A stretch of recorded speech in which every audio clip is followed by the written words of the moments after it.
Today is July 20th, 2022. My name is Rob Carr of Kalamazoo Right to Life, and this is Pro-Life Week. Well, for those of you who live in Michigan, as you can tell, I have a Michigan State hat on. And this program is not about sports, but I do have my Michigan State sweatshirt, and I have been a Michigan State fan, not a huge fan, but I've been a fan, football and basketball, for the last several years. Our daughter, my wife and our daughter, went to Michigan State, so we are Spartan fans.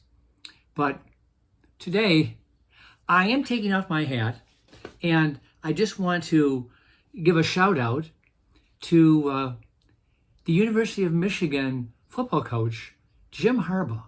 A few nights ago, he attended a Right to Life fundraising dinner in the Detroit area, and he was the featured speaker, and he spoke strongly in favor of unborn babies and their right to life.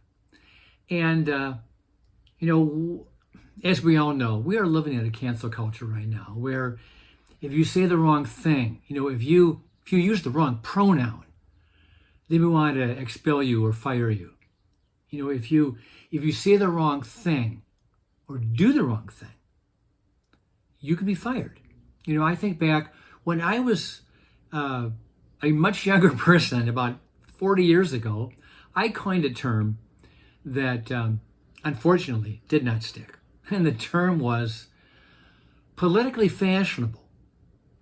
Well, obviously we all know the term that succeeded and got into the lexicon is politically correct. But it means the same thing, politically fashionable. You say the right things to be accepted in society. And 2 nights ago, Jim Harbaugh, Coach Harbaugh, said some things that were politically unfashionable. He spoke in favor of life. And he spoke in favor of unborn babies deserving the right to live. And so let's say he was politically incorrect. And I'm hoping and praying that the U of M alumni and the U of M students and the U of M professors and the U of M community do not retaliate on Jim Harbaugh's strong pro-life stance. He broke the mold. He violated the pro-abortion orthodoxy.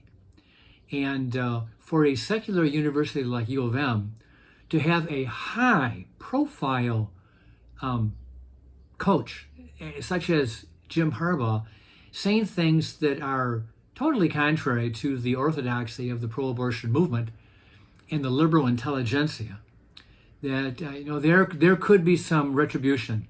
So let's hope and pray that the cooler heads will prevail, and that the football community in Ann Arbor will not want to have his head and try to get him fired for saying something that should be protected by the First Amendment, our right of free speech. A person has the right to say something that not everybody agrees with.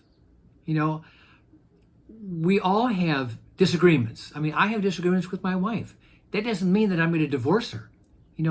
We have to live together in this world, in this country.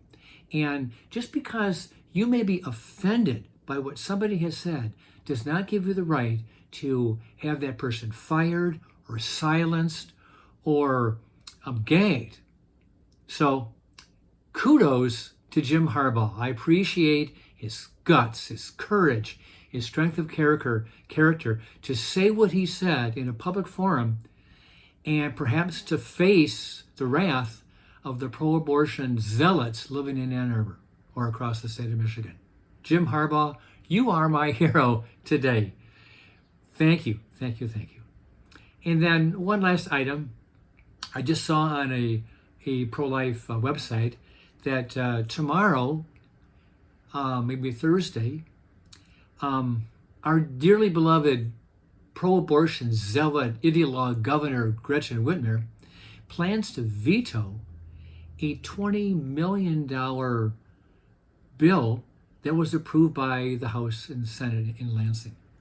And this bill would have given money to crisis pregnancy centers to help underwrite some of their budgets, and to provide funding for adoption services. She's going to veto that bill tomorrow. And, as much as I hate to say this, but it's totally understandable. I mean, she is in full form when she is supporting pro-abortion policies. Now, I'm just going to look at a few other things, because there are other bills that she's going to veto. There's one here. She plans to veto, I'm reading, prenatal care and support, as well as housing assistance for vulnerable women, as well as $2 million to fund a tax credit for adoptive parents. There's another one here. Funding expected to be vetoed within the general budget includes $10 million to fund marketing programs that promote adoption of infants and alternatives to abortion. Does Governor Whitmer really oppose adoption? She is so narrowly focused on defending abortion rights at all costs. Nothing will get in her way to defend that right. If there's money for adoption services, no. As long as it's being supported and approved by pro-life legislators in Lansing, it doesn't meet her threshold. So that's going to go. The crisis pregnancy. Oh, and speaking of the crisis, these pregnancy care centers, which obviously the pro-abortion people say are not really clinics at all. They're liars. I think I talked about that last week. But they go on and on about a woman's right to choose, freedom of choice, pro-choice. So if choice is their MO, so to speak, then why is she opposed to a woman, perhaps pregnant, getting choice given to her through these pregnancy care centers, giving this woman in a crisis pregnancy some more options other than just going to Planned Parenthood and having her baby executed?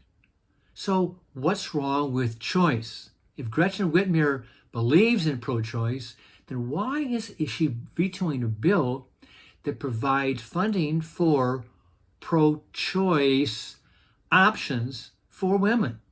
These CPCs, they do a great job trying to give alternatives to abortion.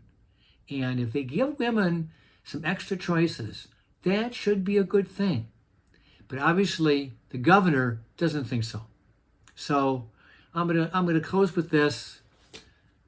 For a few days here, Spartans, I'm a Wolverine.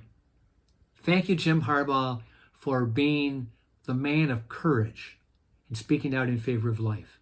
And on the other side, shame on you, Gretchen Whitmer, for being such a pro-abortion zealot that you cannot even fathom giving money or giving tax credits to adoptive parents, making it easier to adopt children, or to help pregnancy care centers survive and thrive in the state of Michigan. If ever we need a new governor, this is the time.